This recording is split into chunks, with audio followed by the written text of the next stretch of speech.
नमस्कार। स्वागत है आपका प्रोफेशनल एस्ट्रोलॉजी पर। जैसा कि आप सभी दर्शक जानते हैं, आज रविवार का दिन है और आज मैं आप सभी के सम्मुख उपस्थित हुआ हूं आप लोगों की जन्म कुंडली का निःशुल्क अध्ययन करने के लिए। निःशुल्क जन्म कुंडली अध्ययन की जो हमारी सीरीज चल रही थी, इस सीरीज में आज तक 162 कार्यक्रम बन चुके हैं और इस सीरीज का जो आज का कार्यक्रम होने वाला है, ये 163वें नंबर का कार्यक्रम होने वाला है। साथ ही साथ इस सीरीज में आज तक 872 लोगों की जन्म कुंडली का अध्ययन निःशुल्क रूप से हो चुका है और इस सीरीज की आज की जो पहली जन्म कुंडली होगी, ये 873वें नंबर की जन्म कुंडली होने वाली है। यदि आप भी चाहते हैं कि आपकी जन्म कुंडली का अध्ययन मेरे द्वारा ठीक इसी प्रकार से निःशुल्क रूप से यूट्यूब पर वीडियो बना करके किया जाए, तो आप अपनी बर्थ डिटेल्स, जैसे कि आप अपना नाम, अपने जन्म की तिथि, अपने जन्म का समय और अपने जन्म का स्थान, ये चारों ही चीजें किसी भी एक स्पेसिफिक प्रश्न के साथ में इसी वीडियो के कमेंट सेक्शन में दे दीजिए। आपकी डिटेल्स को देने के 1 से 1.5 महीने के बाद में आपकी जन्म कुंडली का अध्ययन मेरे द्वारा ठीक इसी प्रकार से यूट्यूब पर वीडियो बना करके किया जाएगा। यदि आप इस कार्यक्रम को देखते हैं और इस कार्यक्रम के माध्यम से आपका कुछ भी लाभ होता है, तो आप इस वीडियो को लाइक करें, साथ ही साथ इस चैनल को सब्सक्राइब करें, ताकि इन फ्यूचर जो भी कंटेंट मेरे द्वारा इस चैनल पर अपलोड किया जाता है उसका नोटिफिकेशन आपको मिलता रहे। यदि इस कार्यक्रम के माध्यम से आपका कुछ भी लाभ होता है, तो आप इस वीडियो को ज़्यादा से ज़्यादा लोगों के साथ में शेयर करें, ताकि और भी लोगों का लाभ हो और उसका माध्यम आप सभी दर्शक बने। वो दर्शक जो इस चैनल के साथ में जुड़े हुए हैं जन्म कुंडली के विश्लेषण को सीखने के लिए, ज्योतिष को सीखने के लिए, उनसे मैं निवेदन करूंगा कि आप मेरे साथ साथ इन जन्म कुंडलियों को अपने सॉफ्टवेयर में भी निर्मित करते चलें और उस जन्म कुंडली का अध्ययन मेरे साथ में आप करते हुए चलें।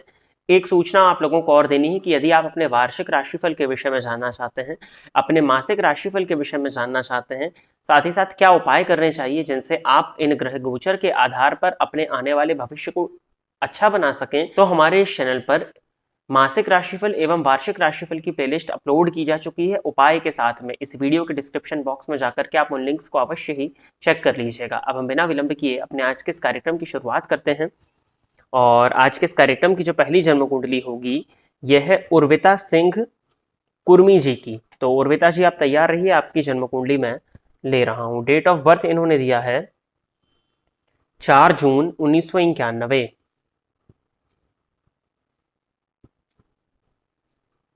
जन्म का समय इन्होंने बताया हुआ है सुबह के 5:15 और जबलपुर, मध्य प्रदेश।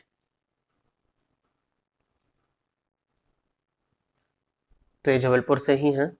वृषभ लग्न की जन्म कुंडली है इनकी, राशि इनकी कुंभ बनती है। प्रश्न इन्होंने किया है, जॉब के योग कब तक हैं, कौन सी फील्ड में जाना चाहिए, प्रोफेशन चूज करना चाहिए।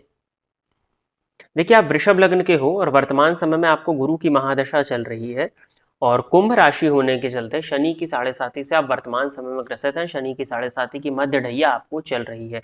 शनि और चंद्रमा का द्विद्वादश का संबंध ये व्यय अधिक की स्थिति को प्रदर्शित करता है, साथ ही साथ मानसिक अशांति के, मन के व्यय को प्रदर्शित कर रहा है। गुरु की महादशा में चंद्रमा का अंतर, यानी कि आपकी कुंडली में अष्टमेश की दशा में तृतीयेश का अंतर चल रहा है। प्लस पॉइंट ये है कि गुरु अष्टमेश होकर के तृतीय भाव में स्वग्रही उच्च राशि में बैठे हुए हैं, ये एक बहुत बड़ा प्लस पॉइंट है। हालांकि वो गुरु शनि की दृष्टि से दृष्ट है और नवमांश में आपके गुरु पीड़ित हो रहे हैं। वर्तमान में गुरु में चंद्रमा का अंतर आपको चल रहा है और गुरु में मंगल का अंतर प्रारंभ होगा जून 2025 के बाद में। बट आपकी कुंडली को देखा जाए तो चलित कुंडली में भी चंद्रमा दशम स्थान का ही फल दे रहे हैं और सितंबर 2024 के बाद में आपकी जन्म कुंडली में जॉब लगने की संभावनाएं जो है वो बन रही हैं, जॉब लगने के योग बन रहे हैं। जो आपने पूछा था, तो 13 सितंबर से 7 फरवरी के बीच में आपकी जन्म कुंडली जॉब के योगों को प्रदर्शित कर रही है और 10 जुलाई के बाद में आपको इस फील्ड में, जॉब के मार्ग में कुछ रास्ता मिलता हुआ दिखाई दे रहा है या जॉब से संबंधित किसी न किसी तरह का मार्ग मिलता हुआ आपको दिखाई दे रहा है 10 जुलाई के बाद में। हालांकि जॉब लगने का जो योग है वो 13 सितंबर से लेकर के 7 फरवरी के बीच का दिखाई दे रहा है। अगर आप इस बीच में प्रयास करती हैं अपने जॉब के लिए, तो उस समय पे आपका जॉब हो जाना चाहिए। दूसरी चीज, किस फील्ड में जाना चाहिए, इसके लिए आपको मुझे पहले अपना एजुकेशन बताना चाहिए था कि आपने किस फील्ड में पढ़ाई की है और किस फील्ड में आप जाना चाहती हैं। फिर भी आपकी कुंडली के हिसाब से यदि मैं देखूं, तो career house Lord 9th house में वक्री होकर के बैठे हुए हैं। सबसे पहली चीज तो आपकी कुंडली में बनती है कि बैंकिंग का सेक्टर आपकी जन्म कुंडली में बहुत बढ़िया मुझे दिखाई देता है कि बैंकिंग की फील्ड में जाना, अकाउंटेंसी की फील्ड में जाना, कॉमर्स से रिलेटेड जितनी भी लाइंस होती हैं, कैलकुलेशन से रिलेटेड जितनी भी लाइंस होती हैं, उन लाइंस में जाकर के आप अपना अच्छा करियर बना सकते हो, पहली चीज। दूसरी चीज आपकी कुंडली में बनती है गुरु तो शिक्षा का काम आपकी कुंडली में बनता है, टीचिंग का काम आपकी कुंडली में बनता है, परामर्श देने से संबंधित काम आपकी कुंडली में बनता है, तो ये दूसरा काम आपके लिए हो गया। तीसरी चीज यदि आपकी कुंडली में हम देखते हैं तो चंद्रमा, तो चंद्रमा से संबंधित ही प्राइवेट जॉब करना ही आपकी कुंडली में बहुत अच्छा मुझे दिखाई देता है। और यहाँ मंगल, तो कुछ हद तक कमीशनिंग से संबंधित काम भी, जिस काम में आपको कमीशन की प्राप्ति हो, कमीशन आपको मिले, कमीशन रिलेटेड काम भी आप कर सकते हो। और कुछ स्थितियां आपकी इस तरह से भी दिखाई दे रही हैं कि कुछ ऑनलाइन काम आपका हो, वर्क फ्रॉम होम आपका हो, ऑनलाइन कमीशन बेस्ड काम से भी आप अच्छी इनकम को जनरेट कर सकते हो। तो कुछ चीजें हैं। बाकी धन भाव के स्वामी लग्न में है और लाभेश पराक्रम भाव में है, तो पराक्रम से ही धन का लाभ होगा। जितना ज्यादा आप पराक्रम करोगे उतना ही आपको आपके इनकम में वृद्धि होती हुई देखने में मिलेगी। और पंचम पति लग्न में जाकर के बैठे हुए मतलब ज्ञान में आपका स्ट्रेंथ है, तो कोई भी ऐसा काम करिए जिसमें आप लोगों को ज्ञान दें। और लग्नपति पराक्रम भाव में है, तो पराक्रम जो आपका हो वो आपके ज्ञान को विकसित करने के लिए होना चाहिए। जितना आप पराक्रम अपने ज्ञान को विकसित करने में करेंगी उतनी ही लाइफ में आपकी ग्रोथ होगी और ज्ञान ही आपके जीवन काल में आपकी स्ट्रेंथ बनने वाला है। उपाय के तौर पर प्रत्येक शनिवार को सुंदरकांड का पाठ करना आपके लिए जरूरी है, इसको आपको करना चाहिए। नित्य हनुमान चालीसा के 3 बार पाठ और बजरंग बाण का एक पाठ करेंगे तो आपके लिए अच्छा होगा। साथ ही साथ बुधवार के दिन गणेश जी के मंदिर में जाकर के दर्शन करना, दूर्वा अर्पित करना भी आपको काफी हद तक रिलीफ देगा आपकी परेशानी से। आगे बढ़ते हैं। अगली जन्म कुंडली जो है ये अरुणा दास जी की है, तो अरुणा जी आप तैयार रहें, आपकी जन्म कुंडली मैं ले रहा हूँ। डेट ऑफ बर्थ इन्होंने दिया है 25 अप्रैल 1990। जन्म का समय है सुबह के 11:25। जन्म स्थान है सूरत, गुजरात।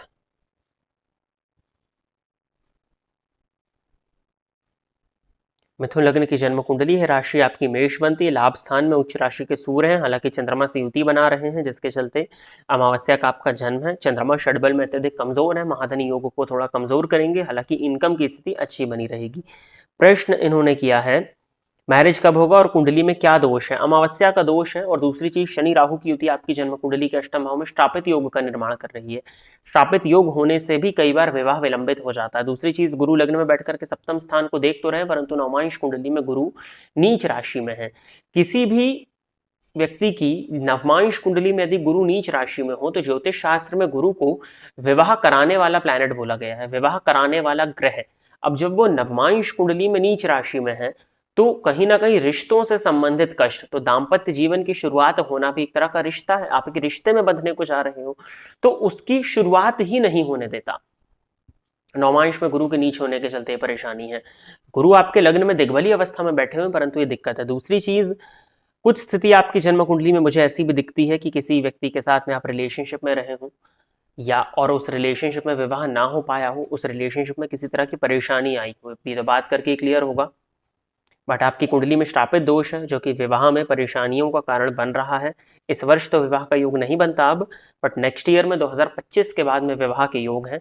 विवाह हो जाए, इतना आसान भी नहीं होगा, उसके पीछे कारण है। एक तो श्रापित दोष, तो त्रिपिंडी श्राद्ध करा लीजिए, 1 वर्ष का वक्त है आपके पास में। अभी जब पितृपक्ष का समय आएगा तो त्रिपिंडी श्राद्ध अवश्य ही करा लीजिएगा, ये कराना आपके लिए अत्यंत आवश्यक है।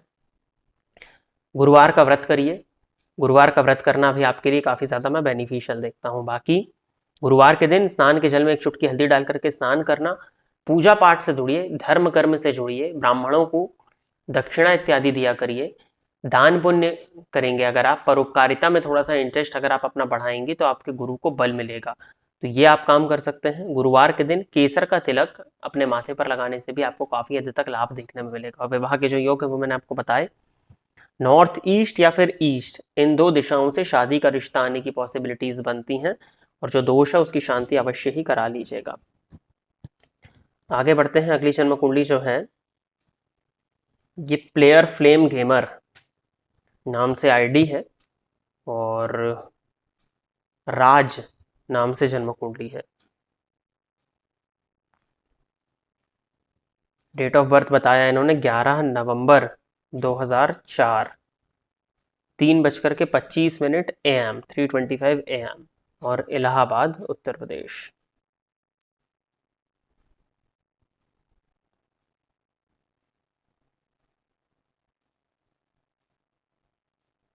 कन्या लग्न की जन्म कुंडली है आपकी और राशि आपकी बनती है तुला। राहु की दशा में मंगल का अंतर आपको वर्तमान समय में चल रहा है। इन्होंने लिखा है राधे राधे गुरुजी, करियर मुझे कौन सा बिजनेस करना चाहिए और मेरी कुंडली प्रेडिक्शन कर दीजिए। आईआईटी करें या फिर यूट्यूब चैनल, मेरा भविष्य।